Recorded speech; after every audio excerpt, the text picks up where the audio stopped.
Your comfort is making you smaller.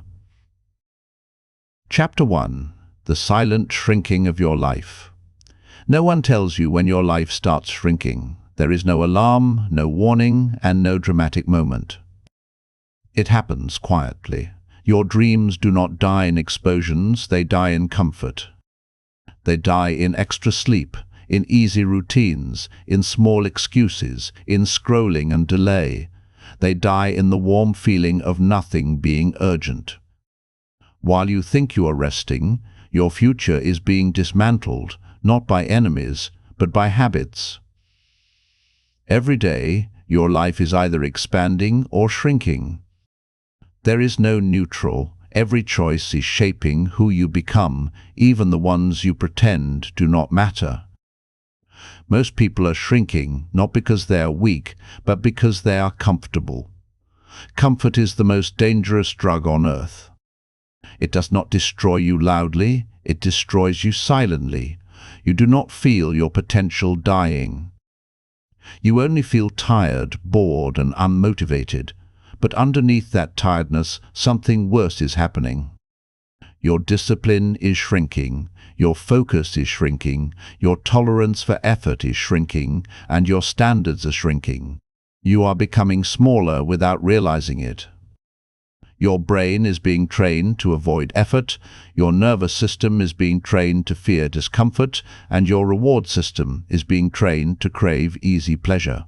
Your brain is no longer built for progress, it is being rebuilt for comfort. You do not lose motivation, you lose your tolerance for discomfort. When that happens, everything in your life starts moving downhill. Your income plateaus, your skills stagnate, your body softens, your ambitions fade, and your standards lower. Not because you chose failure, but because you chose ease.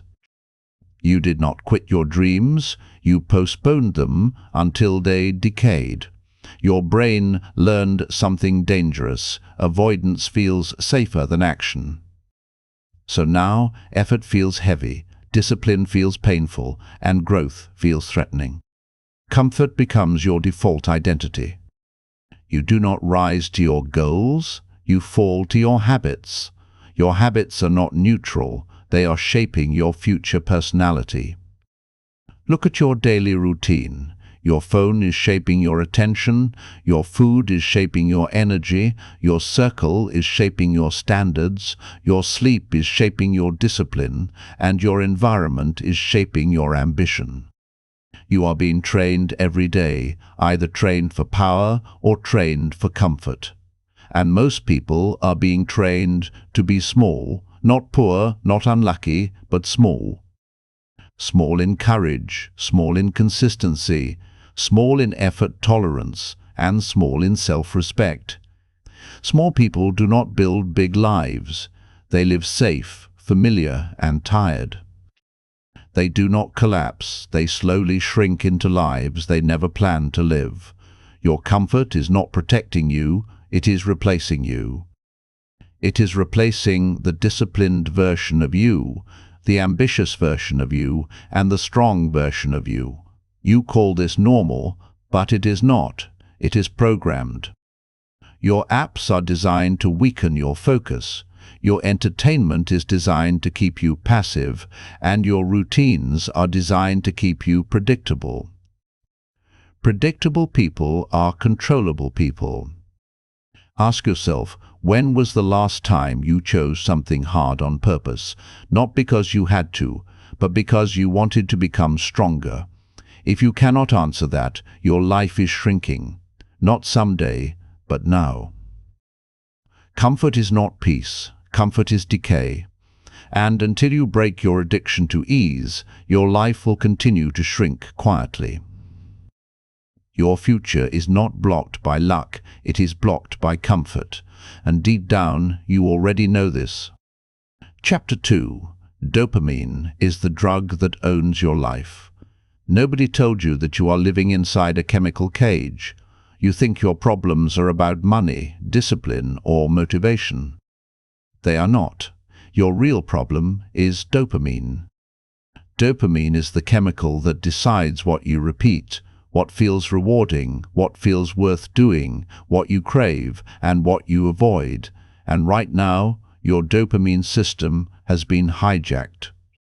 Your brain has been trained to chase easy pleasure instead of long-term progress. Scrolling feels better than studying, lying down feels better than training, watching feels better than building, and escaping feels better than facing. This is not weakness, this is programming. Every swipe on your phone is training your brain. Every notification is teaching your nervous system. Every short video is shrinking your attention span. And every easy pleasure is lowering your tolerance for effort.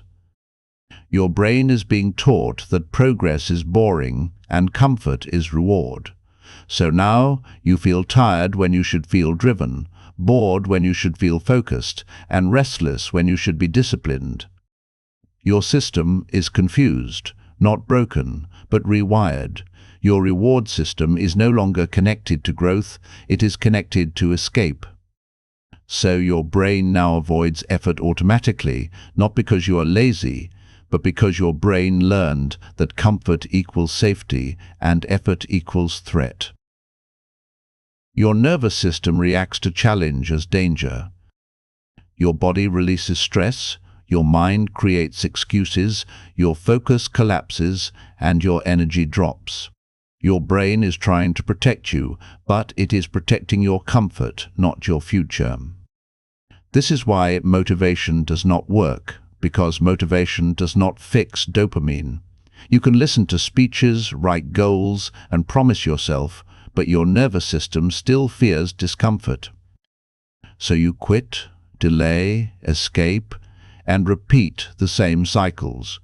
Your identity becomes inconsistent, your confidence collapses, and your self-respect erodes. You start trusting yourself less, so you attempt less and grow less. Dopamine addiction makes you live in reaction instead of intention. Your phone becomes your emotional regulator, your entertainment becomes your stress medicine, and your bed becomes your hiding place. You are not resting, you are sedating your nervous system. This is why time feels like it is disappearing, because dopamine addiction compresses your awareness. Days blend together, weeks vanish, and years disappear. You are alive, but not present. Your life is happening while you are distracted, and distracted people do not build strong futures. They build regrets. Your dopamine system was not designed for infinite stimulation. It was designed for survival. So now your brain is overloaded, and overloaded brains become passive, reactive, anxious, unfocused, and addicted. Your attention span shrinks, your patience collapses, and your effort tolerance disappears. You start avoiding long tasks, quitting early, searching for shortcuts, and hoping for luck. But luck never builds disciplined people, only systems do. Your brain must be retrained, not motivated. And retraining begins with starvation. Dopamine starvation, not physical hunger, but mental hunger. You must remove easy pleasure, so effort becomes rewarding again. Silence must become normal, focus must become familiar, and discomfort must become safe, until your brain relearns that progress is reward. Right now, your brain associates reward with escape, so you live escaping, and that is why your life feels stuck. You are not broken, you are chemically distracted. And distraction is curable, but not while you protect your comfort. Your phone is not your enemy, your addiction to ease is. Your brain is capable of becoming powerful again, but only if you rebuild its reward system. And that process will feel uncomfortable, because weakness resists change. But discomfort is not danger, it is growth. And growth is what your brain forgot how to feel. This chapter is not theory, it is diagnosis. Your comfort is not relaxing you, it is sedating you. and sedation slowly kills ambition. You cannot build a powerful life with a comfort-trained brain. Chapter 3. Why your motivation is dead. You keep asking why you cannot stay consistent, why you start and then quit, and why you feel inspired for one day and empty the next. You think something is wrong with you. Nothing is wrong with you. What is wrong is what trained you. Motivation did not die, it was replaced. Your brain learned a new rule: avoid effort, chase comfort. So now, motivation feels unstable because your nervous system does not feel safe with effort. Your mind creates resistance before you even start. You feel tired before you work, bored before you begin, and anxious before you act, not because the task is hard, but because your brain was trained to escape discomfort. Motivation is not an emotion, it is a biological response. It is created when your brain believes effort leads to reward. But your brain now believes comfort is reward, so effort feels pointless. And pointless effort kills motivation. You are not unmotivated, you are mistrained. Your brain must be taught that effort equals safety and reward again.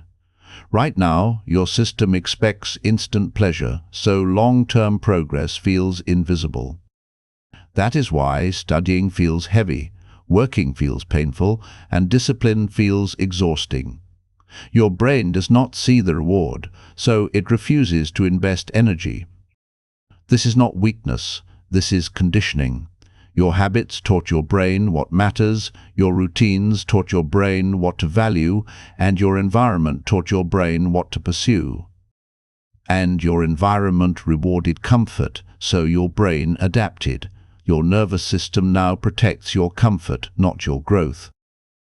This is why you quit in silence, procrastinate and escape, because your brain believes it is protecting you. But it is protecting your smallest version.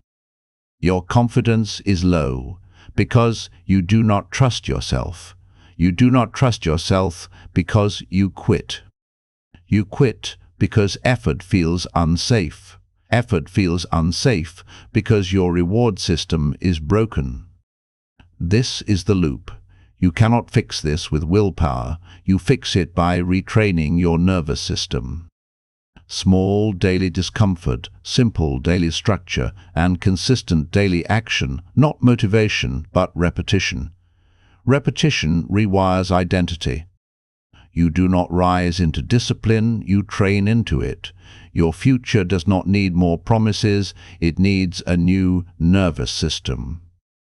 Motivation returns when effort feels safe, and effort feels safe when it becomes familiar. This is not magic, this is training. Your life will not change when you feel ready, it will change when your system is rebuilt. Chapter 4. Discipline is a skill, not a personality trait. Most people think discipline is something you either have or you do not. They think you are either born motivated or lazy, that you are naturally consistent or a quitter, and that your brain has a fixed character. That is wrong. Discipline is not a trait, it is a skill. And like any skill, it is learned through practice, built through repetition, strengthened through resistance, and forged in discomfort. If you're waiting for motivation to teach you discipline, you will fail. Motivation is a spark. Discipline is the fire. Motivation fades. Discipline endures. Your problem is not that you are lazy. Your problem is that you have never trained your nervous system to tolerate effort. You have never practiced discomfort or repeated difficult actions enough for them to become automatic. That is why you quit, procrastinate, and feel overwhelmed by simple tasks. Your brain has never been trained to accept effort as normal. Every skipped workout taught your body to avoid resistance. Every delayed task taught your mind to postpone responsibility. And every easy escape taught your nervous system that comfort is reward. Your life is a reflection of your practiced habits, and your habits are a reflection of your learned discipline. And learned discipline is a skill, not a personality trait. If you want to change your life, you do not need more motivation. You need deliberate practice of discomfort. You need to teach your brain that effort equals reward and rebuild your nervous system. Discipline is not heroic. It is ordinary action, repeated consistently. It is choosing the hard path over the easy one every single day, acting while the body and mind are screaming for comfort, and doing what must be done even when you feel nothing. Most people misunderstand discipline. They think it is feeling strong, being inspired, or having energy. It is none of these things. Discipline is action when there is no energy, repetition when inspiration is absent, choosing the long term over the short term, and learning to embrace discomfort. And comfort is your enemy, because comfort trains you to avoid all of these. Comfort teaches your body that ease is reward, your mind that rest is safety, and your nervous system to resist effort. That is why the most talented people fail. Not because they lack ability, intelligence, or opportunity, but because they lack practiced discipline. Their nervous system was never trained to tolerate effort. They are soft where they should be strong, weak where they should be relentless, and comfortable where they should be uncomfortable. Discipline is learned like a muscle. You strengthen it by repeating the hard things, by doing the tasks you hate, and by sitting with discomfort until your brain rewires. It starts small, with simple tasks, and the things that scare you a little. It grows with consistency, becomes automatic, and becomes your identity. When discipline becomes identity, you no longer need motivation or inspiration. You simply do. You act, you progress, every day without fail, even when tired, bored, or anxious. This is how winners are made. Not in bursts of inspiration, lucky breaks, or talent, but by practicing discomfort until action becomes automatic. They are made by teaching their nervous system that effort is safe and by refusing to let comfort control them. You can start today, right now. No one will notice, cheer, or congratulate. You will feel resistance, doubt, and the urge to quit. That is normal. That is the nervous system resisting change and comfort, fighting for control. Push through, repeat, practice, and rebuild. Discipline is not about being extraordinary, it is about being consistent and relentless. It is about doing what must be done while everyone else waits for inspiration. Discipline is a skill, and skills can be learned. No matter how soft your past has made you, no matter how addicted you are to ease, and no matter how broken your habits are, you can rebuild, retrain, and become relentless. But only if you stop pretending comfort is harmless, only if you embrace the hard path, and only if you repeat the uncomfortable until it becomes normal. Your life will not wait for you to feel ready, your goals will not forgive your excuses, and your future will not reward your comfort. Discipline is the bridge between who you are and who you are capable of becoming. And that bridge is built one difficult action at a time. Chapter 5. How comfort is killing your income. Most people never realize how much comfort is costing them. They think comfort is harmless, that skipping a workout or scrolling on their phone is just a little break, that procrastination is normal, and that life is supposed to be easy. They are wrong. Every hour you spend avoiding discomfort, chasing instant pleasure, or settling for what is easy instead of what is necessary, you are losing opportunities, money, and your future. Your income is not just determined by skill, it is determined by action, effort, and the willingness to do what others refuse to do. And comfort is the silent thief of action. You delay learning new skills because it is hard, avoid networking because it is uncomfortable, skip opportunities because you are afraid of rejection, and quit tasks halfway because it feels easier.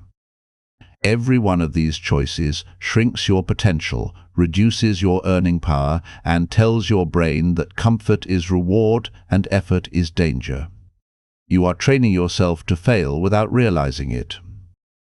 Look at the people around you who are succeeding. They are not luckier, smarter, or more talented. They are uncomfortable. They embrace the grind, sit with rejection, act when it is hard, work when it is lonely, and push through when everyone else stops. And that is why they earn more, grow faster, and get opportunities you never see. Your comfort is invisible, but it is lethal.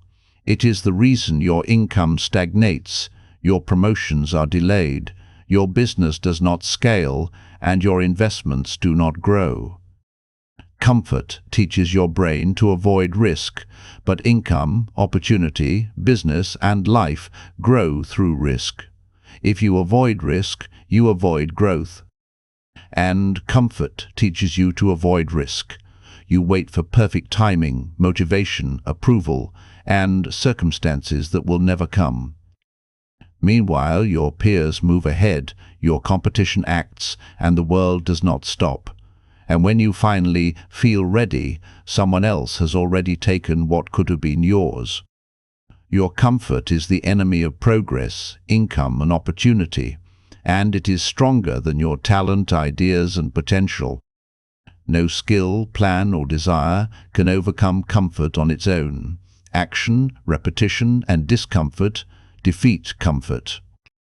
Every time you choose effort over ease, delay gratification, or do the hard thing, you are literally building your income, opportunities, and future. Every time you give in to comfort, take the easy path, or scroll instead of work, you are shrinking your earnings, influence, and life. Think about your peers, those younger than you, and those less talented. They are moving past you, not because they are smarter or luckier, but because they do not let comfort control them. Your comfort is costing you everything silently. And when you finally realize it, it will be too late to recover easily. Every time you avoid learning, risk, or discomfort, you are reinforcing your brain to accept small rewards, telling your nervous system that safety is success, and telling your mind that ease is enough, and ease is never enough. Income, opportunities, and growth require pain, struggle, rejection, and work that no one else wants to do. The moment you choose comfort over effort, you choose failure, not publicly or dramatically, but silently and privately, every day and every hour. Your brain will normalize it, your habits will reinforce it, and your life will shrink quietly until one day you look back and wonder where all your potential went. Your comfort is slowly replacing ambition with distraction, effort with avoidance, and results with excuses. You are not lazy, you are comfortable, and comfort is expensive. It costs your income, freedom, opportunities, respect, and life. You can change this, not by wishing, hoping, or waiting, but by acting, embracing discomfort, doing the work no one else will do, and rejecting the easy path every single day. Start small, learn a new skill, make a call, take the risk, work when tired, and push when bored. Every choice builds your future, kills your comfort, and strengthens your identity. Your comfort is not harmless, it is lethal. It is destroying your income and opportunities right now, and it will not stop until you do. This chapter is a warning, but it is also a promise. If you choose effort over comfort consistently, build the skill of discipline, and embrace discomfort as daily practice, your income will grow, opportunities will appear, and your future will expand. But only if you stop lying to yourself, stop thinking comfort is harmless, and face the truth. Comfort is killing your income, your job, your skills, your opportunities, and your future. And your only escape is action. They blame their failures on luck, timing, or circumstance, their habits on personality, energy, or willpower, and they blame the world. The truth is simpler and harsher. Your environment decides how you think, how you act, what you value, and, most importantly, who you become. If you spend time with lazy people, you will slowly learn laziness. If you spend time with distracted people, you will slowly learn distraction. If you spend time with people who complain, you will slowly learn to complain. Your friends, family, co-workers, and even the media you consume are teaching your brain what is normal, safe, and what to expect. And if your environment rewards comfort, your nervous system will adapt, your habits will shrink, your ambition will collapse, and your future will contract. Most people think changing themselves is enough. It is not. You cannot outgrow the world you live in. Your environment will always pull you back toward comfort, mediocrity, and smallness. Your room, house, neighborhood, and social circle shape your brain. Every choice your environment makes for you, every media message, every conversation, and every interaction rewires your nervous system, trains your habits, and shrinks or expands your potential. If your friends are soft, you will become soft. If your co-workers are passive, you will become passive. If your family is fearful, you will become fearful. If your media is addictive, you will become addicted. Your environment does not care about your dreams. It cares about what is comfortable, easy, and feels safe, and it will kill your growth without warning. Most people blame themselves, saying they are lazy, unmotivated, or not good enough. Sometimes that is true, but the hidden truth is more dangerous. You were trained by your environment before you even knew it. You were trained to accept comfort, avoid risk, and follow the crowd. And your comfort is now enforced by your surroundings, your home, friends, and online world. All of it conspires to make you smaller. That is why it is so hard to change, because change is not only against your habits, but against your environment and everything that has been normal to your brain for years. If you want to grow, escape comfort, and reclaim your potential, you must reshape your environment. You must take control of your input and decide who and what influences your mind. Remove toxic people, limit media that distracts, distance yourself from those who normalize laziness, and seek people who are stronger, sharper, and relentless. Your environment will either shrink you or expand you. There is no middle ground. And most people choose shrinking without even noticing. The house you live in, the room you spend hours in, the notifications you check, the conversations you join, the TV shows you watch, and the social media you scroll are all wiring your brain, shaping your habits, and rewriting your identity. If you do not take control, your comfort will control you, and your environment will enforce it. That is why successful people isolate themselves, create systems, and choose their inputs carefully. Your circle is not your friends, it is your brain trainers. Your environment is not your home, it is your brain programmer. Your media is not entertainment, it is your nervous system hijacker. If you accept mediocrity around you, your brain will normalize it, your habits will shrink, and your future will fade. And all of this happens quietly. You do not even notice until one day you look back and wonder why you are not where you thought you would be. Growth is not just effort. Growth is environment, input, and control over the forces shaping your mind. If you want to escape comfort, build wealth, and achieve your potential, you must master your environment. You must choose your circle, curate what touches your mind, and become deliberate about where you spend time and energy. Comfort thrives where your brain is unguarded, where distraction is easy, where habits are reinforced by others, and where you are small. Your environment is not neutral, it is either shrinking you or expanding you. And most of the time, it is shrinking you. You cannot fight comfort alone, you must fight it in your world, in your friends, in your home, in your habits, in your media, and in your routines. Your environment will either make you smaller or make you unstoppable, and the choice is yours if you are honest enough to see it.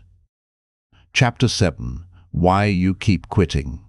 Most people do not fail because they lack talent, they fail because they quit. And they quit for reasons they refuse to admit. They blame the world, bad luck, the system, or their upbringing. All of it is excuses.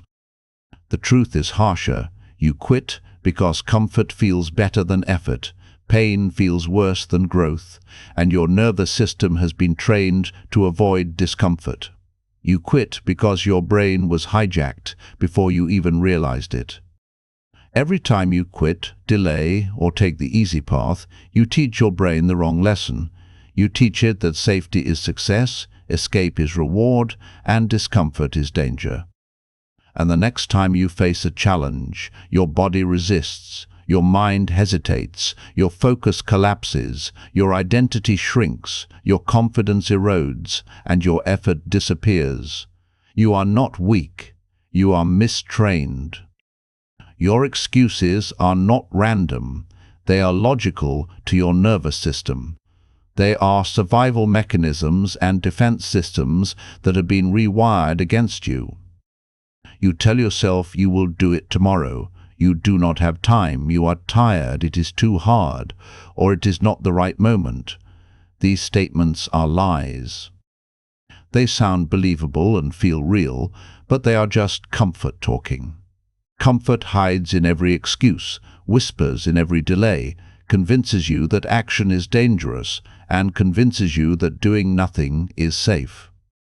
And doing nothing feels safe until you look back years later and realize how much life has passed you by. Your comfort is quiet, it does not scream or demand attention. It sneaks in slowly and trains you to quit one small step at a time. Look at your habits, the ones you have been ignoring, delaying, and avoiding. Every time you delay, quit, or settle, you are shrinking your potential. Your excuses are not innocent, they are destructive. They are small poisons that kill your future quietly, habits disguised as reasoning. And most people cling to them because facing the truth hurts, confronting discomfort is painful, growth is unfamiliar, and change is hard. But nothing grows in comfort, nothing evolves in ease, and nothing expands in safety. You quit because growth is uncomfortable, effort is unfamiliar, your nervous system fears change, and your identity has been trained to be small. And every time you quit, your brain takes notes, your habits reinforce themselves, your identity shrinks further, and your life contracts. This is why motivation fails, promises to yourself never last, resolutions disappear, and potential is wasted. You do not fail because you cannot. You fail because you have not trained your brain to endure. You fail because comfort has been normalized, and excuses feel easier than effort. And your excuses are not just mental, they are chemical and biological. Your nervous system rewards avoidance, punishes effort, and celebrates comfort. That is why quitting feels good in the moment, action feels exhausting, and change feels unnatural. But nothing worth having feels natural at first. Everything valuable requires effort. Everything meaningful requires resistance, and everything extraordinary requires discomfort. You quit because your identity is not built for it yet.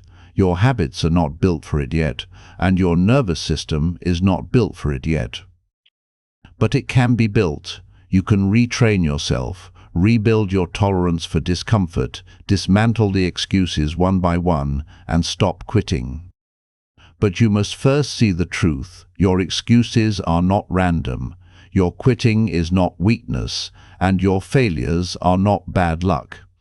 They are your comfort speaking, your nervous system resisting change, your habits reinforcing smallness, and your environment teaching you limitation. If you want to stop quitting, break free, and reclaim your potential, you must start acting while your brain protests, doing while your body resists, and building while your mind complains. You must refuse to listen to comfort, accept excuses, or settle. Every time you do this, you weaken the power of excuses, retrain your nervous system, rebuild your habits, and expand your identity. Quitting will always be easy, and effort will always be hard. But the hard path builds the life, the easy path steals. No one will do this for you, motivate you permanently, or fight your comfort for you. It is your responsibility, your duty, and your future. And if you do not act, your comfort will win, your excuses will rule, and your life will shrink, silently, privately, and relentlessly. You will watch years pass and wonder why you never grew, never built, and never achieved. And it will all be because you quit, because you chose comfort, and because you believed excuses. Chapter 7. Why you keep quitting. Most people fail not because they lack talent or intelligence, but because they quit, and they quit for reasons they refuse to admit. They blame the world, their luck, their upbringing, or the circumstances around them. They create excuses that sound reasonable, and they cling to them like a life raft. The truth, however, is much harsher. You quit because comfort feels better than effort. You quit because pain feels worse than growth. You quit because your brain and your nervous system have been trained to avoid discomfort before you even realized it. Every time you quit, every time you delay, and every time you take the easy path, you teach your brain a lesson, that safety is success, that avoidance is reward, and that effort is danger. The next time you face a challenge, your body resists, your mind hesitates, and your focus collapses. Each decision to quit slowly reshapes your identity, erodes your confidence, and weakens your effort. You are not weak, you are mistrained. Your excuses are not random. They are the logical output of a nervous system that has been conditioned to protect comfort above all else. You tell yourself that you will do it tomorrow, that you are too tired, that the timing is wrong, or that the challenge is too hard. These statements feel real and believable, but they are lies disguised as reasoning. They are comfort speaking, and comfort hides in every excuse, whispers in every delay, and convinces you that doing nothing is safe. Doing nothing feels safe until one day you look back and realize how much life has passed you by. Your comfort is quiet. It does not scream or demand attention. It sneaks in slowly, trains you to quit one small step at a time, and rewires your habits without notice. Look closely at your daily patterns. Every time you delay, every time you quit, every time you settle, you shrink your potential. Your excuses are not innocent. They are silent poisons that slowly kill your future. Most people cling to them because facing the truth hurts, because confronting discomfort is painful, because growth is unfamiliar, and because change is hard. Nothing grows in comfort. Nothing evolves in ease. Nothing expands in safety. You quit because growth is uncomfortable, because effort is unfamiliar, because your nervous system fears change. You quit because your identity has been trained to be small. Every time you quit, your brain records the lesson. your habits reinforce themselves, and your life contracts. This is why motivation often fails. This is why resolutions vanish. This is why potential is wasted. You do not fail because you cannot. You fail because your nervous system has not been trained to endure. You fail because comfort has been normalized, and because excuses feel easier than effort. Your excuses are not just mental, they are chemical and biological. Your nervous system rewards avoidance and punishes effort. That is why quitting feels good in the moment, and why action feels exhausting. But nothing worth having feels natural at first. Everything valuable requires effort. Everything meaningful requires resistance. Everything extraordinary requires discomfort. You quit because your identity is not yet built for endurance, your habits are not yet built for consistency, and your nervous system is not yet built for resilience. The good news is that this can be changed. You can retrain yourself. You can rebuild your tolerance for discomfort. You can dismantle the excuses one by one. You can stop quitting. But you must first face the truth. Your excuses are not random. Your quitting is not weakness. Your failures are not bad luck. They are comfort speaking. They are your nervous system resisting change. They are your habits reinforcing smallness. They are the invisible forces in your environment teaching you limitation. If you want to stop quitting, if you want to break free, if you want to reclaim your potential, you must start acting while your brain protests, while your body resists, and while your mind complains. You must refuse to listen to comfort. You must refuse to accept excuses. You must refuse to settle. Every time you do this, you weaken the power of excuses, retrain your nervous system, rebuild your habits, and expand your identity. Quitting will always be easy. Effort will always be hard, but the hard path builds the life, the easy path steals. No one will do this for you. No one will fight your comfort for you. It is your responsibility. It is your duty. It is your future. Chapter 8. The identity you were trained into you were not born weak, distracted, undisciplined, or unmotivated. None of those traits came with you into this world. You were trained into them slowly, quietly, and so naturally that you never noticed the process happening. Your identity today is not who you truly are. It is who your environment, your habits, your fears, and your comfort trained you to become. From the moment you were young, your brain began collecting instructions about what is normal, what is safe, and what is expected. You learned what effort looked like by watching the people around you.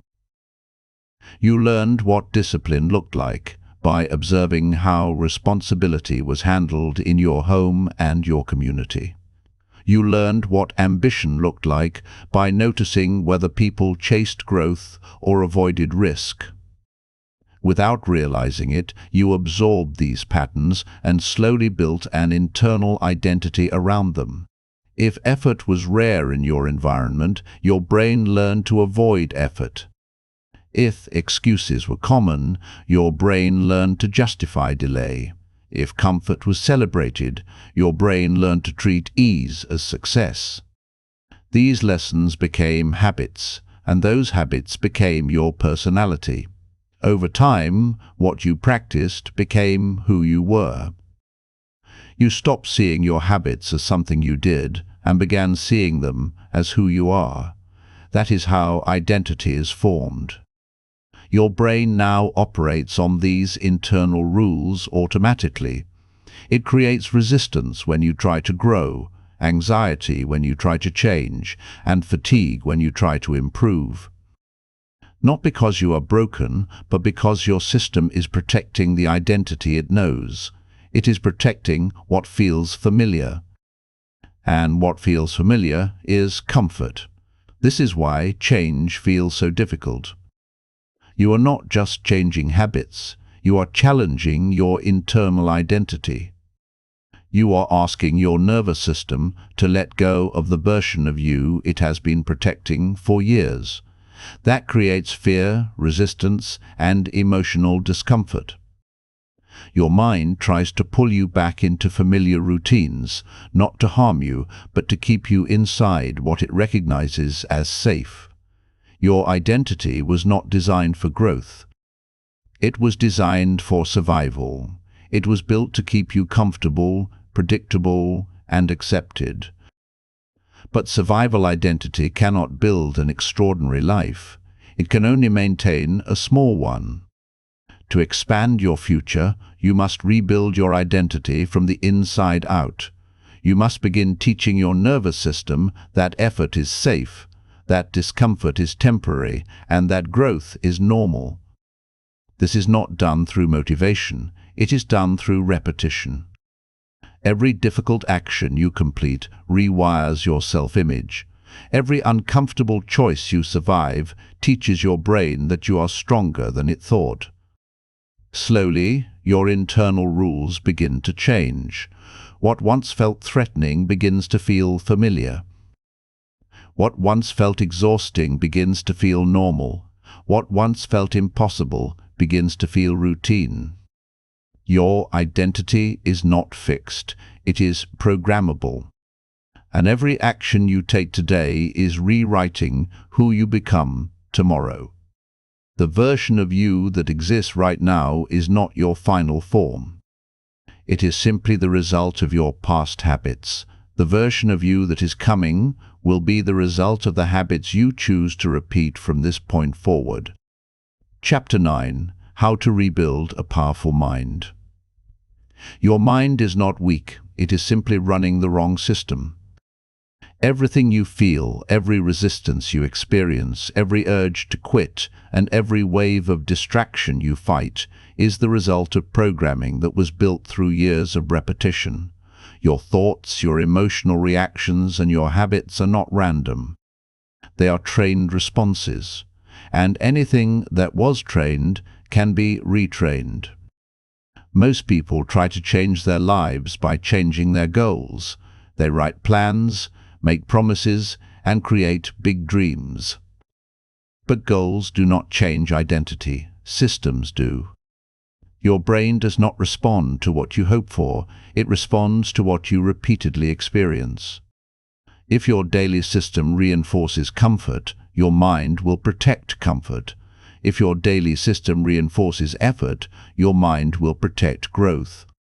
To rebuild a powerful mind, you must first remove the triggers that keep you small. This means reducing constant stimulation, limiting social media, simplifying your environment, and removing easy escapes. Your nervous system needs silence. It needs boredom. It needs space to feel effort again.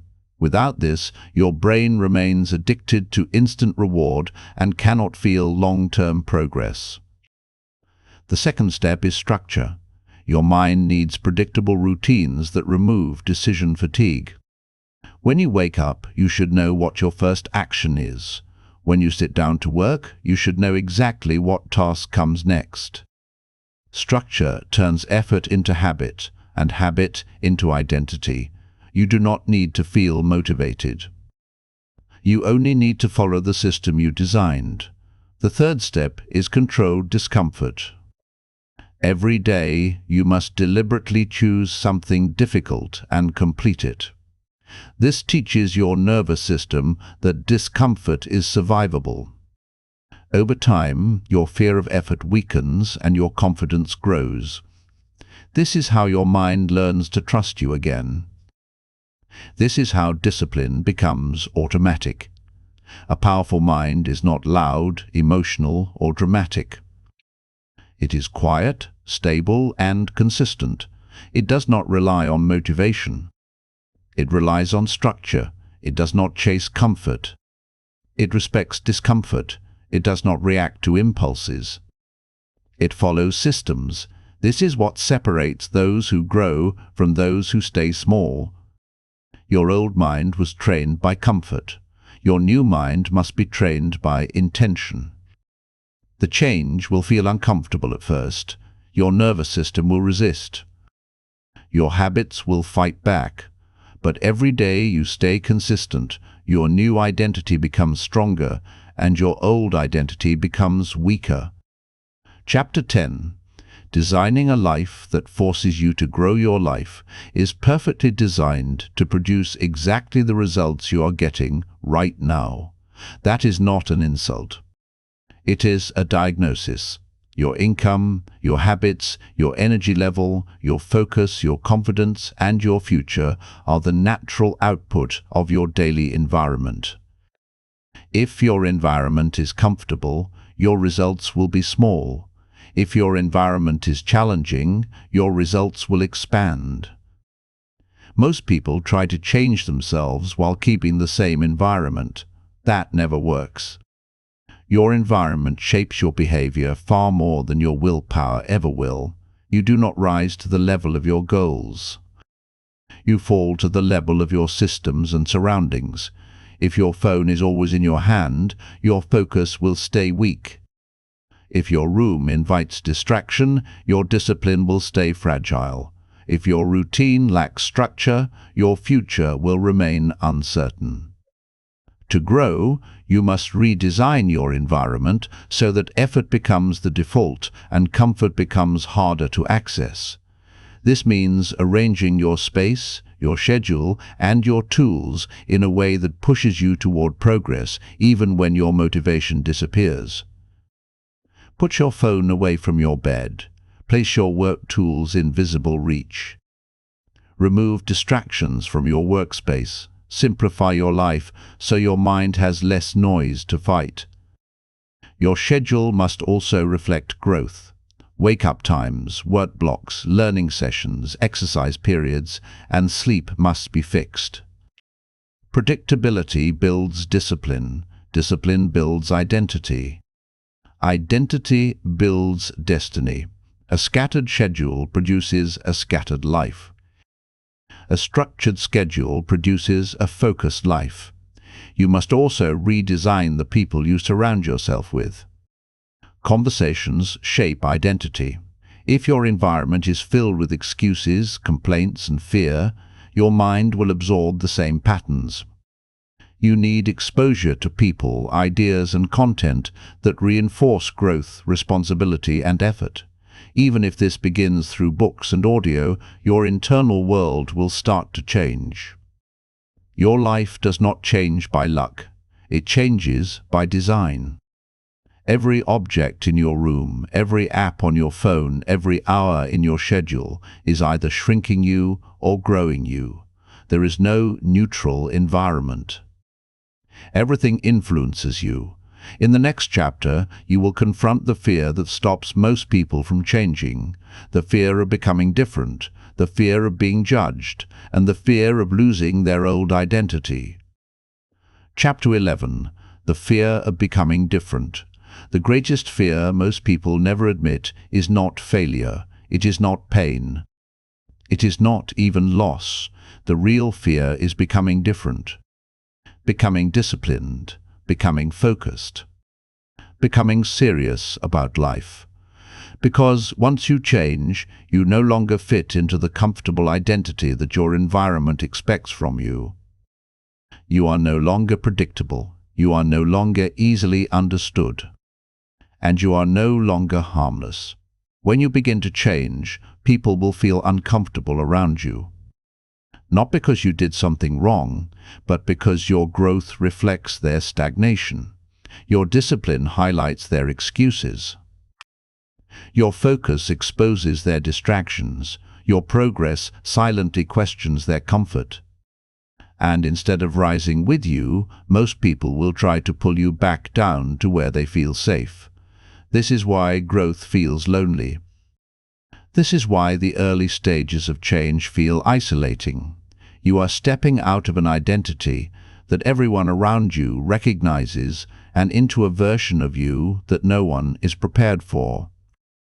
Your brain senses this shift and sends fear signals. It tells you that you are risking belonging, safety, and acceptance. That fear is not weakness. It is survival programming. But survival programming cannot build extraordinary lives. You must decide what matters more: temporary belonging or permanent growth, familiar approval or real progress, comfort with others or respect for yourself, because you cannot fully grow and fully fit in at the same time. One will always limit the other. Your old identity will be protected by everyone who benefited from you staying small. They will not mean harm, but they will resist your change. Their jokes, doubts, and distractions are not random. They are unconscious attempts to restore the version of you that made them comfortable. Growth requires separation. Sometimes physical, always mental. You must learn to stand alone long enough for your new identity to stabilize. Once your discipline becomes visible, once your habits become consistent, and once your results become undeniable, your new identity will become normal. But you must survive the uncomfortable transition first. Chapter 12. The discipline that cannot be stolen. Motivation is fragile. It disappears under stress, exhaustion, distraction, and emotional discomfort. Discipline does not. Discipline is not an emotion. It is a system of behavior that runs even when your feelings collapse. It is the difference between people who stay small and people who become dangerous to their limitations. Most people think discipline means forcing yourself to work. That is wrong. True discipline means designing your life so that doing the right thing becomes automatic. It is not about willpower, it is about systems. When your environment, your schedule, and your habits are aligned, your behavior becomes predictable and your growth becomes unstoppable. You must create fixed rituals that do not depend on mood. A fixed wake-up time, a fixed work block, a fixed learning window, a fixed physical training period. These anchors stabilize your nervous system. They remove choice. They turn effort into habit, and habit into identity. Over time, missing these rituals feels stranger than following them. That is when discipline becomes permanent. Discipline also requires boundaries. You must protect your time, your energy, and your focus as if they were physical assets, because they are. Every distraction steals your future. Every unnecessary conversation drains your momentum. Every delay weakens your system. You must learn to say no without guilt, and yes without hesitation to anything that builds you. This is where most people collapse. They know what they must do, but they do not protect the space to do it. Their days get consumed by noise, drama, and comfort. Their goals slowly fade into the background. Discipline dies not from laziness, but from neglect. Your discipline must be stronger than your emotions, stronger than your environment, stronger than your fear. When it becomes automatic, your identity locks into a new level. You no longer need to fight yourself. Your system carries you forward. Chapter 13. Confidence built on proof, not hope. Most people chase confidence the wrong way. They try to think confident, act confident, and pretend confident. None of that works for long. Your brain does not believe your words. It believes your actions. Real confidence is not created by affirmations. It is created by evidence. Your nervous system must see proof that you can do difficult things, survive pressure, and stay consistent when comfort is not available. Confidence is built through small, repeated wins over discomfort. Every time you finish what you wanted to quit, your brain records proof. Every time you choose effort over ease, your nervous system updates your self-image. Slowly, quietly, your internal identity begins to shift. You stop seeing yourself as someone who tries. You begin seeing yourself as someone who follows through. Most people never collect this proof. They keep waiting for confidence before acting. But confidence comes after action, not before. Action builds proof. Proof builds trust. Trust builds confidence. That is the real order. Waiting for confidence is waiting to stay small. Your confidence grows when you keep promises to yourself. Wake up when you said you would. Finish the task you planned. Train when you feel tired. Study when you feel distracted. These actions may seem small, but they are not. They reshape your self-image. They tell your nervous system that you are reliable. Reliability builds self-respect. Self-respect becomes confidence. You do not need loud motivation. You need quiet consistency. The strongest people are not loud. They are stable. They do not announce change. They embody it. Their confidence is calm because it is built on evidence, not emotion. Chapter 14, The Power of Patience and Long-Term Thinking. Your generation is being trained to expect fast results and instant rewards. Social media, entertainment, and technology have conditioned your nervous system to crave speed, novelty, and quick validation. This is not accidental. It is profitable, but it is also destructive. It quietly destroys your ability to commit, to endure, and to build anything meaningful over time. Real success is slow. Real growth is boring. Real transformation is quiet. And because of that, most people quit before anything real can form. They expect results too soon.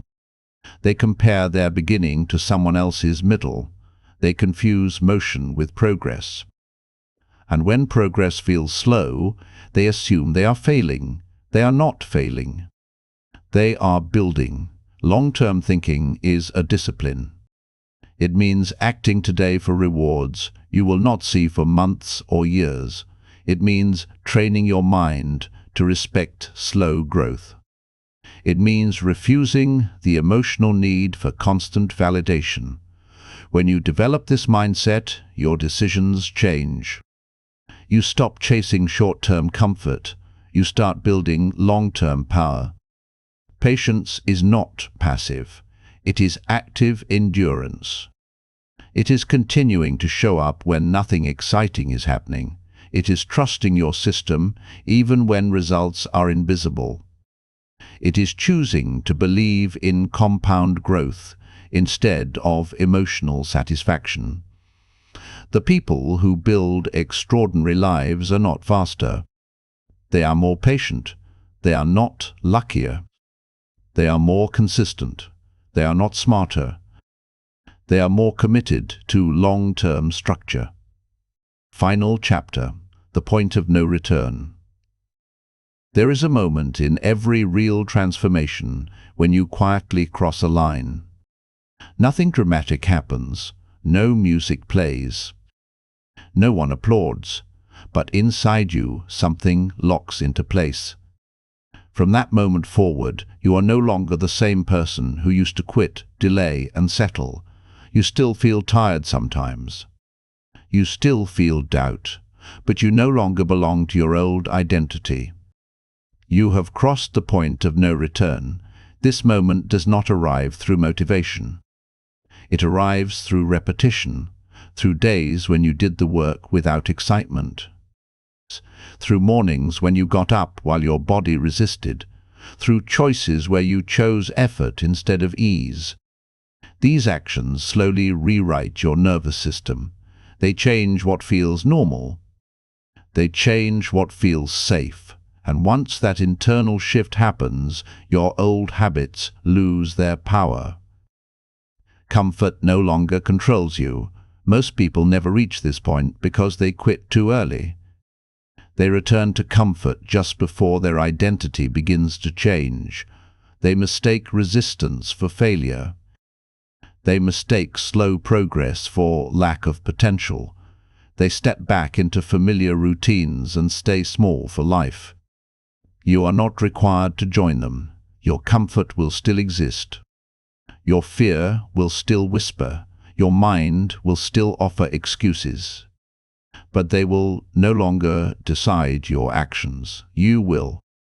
Your discipline will be stronger than your moods. Your structure will be stronger than your impulses. Your long-term vision will be stronger than your need for ease. From this moment forward, your life becomes a reflection of your choices instead of your fears. You stop negotiating with your potential. You stop waiting for permission. You stop shrinking. You begin building. Quietly, consistently, permanently. There is no finish line. There is only your next level. And you now know exactly how to reach it.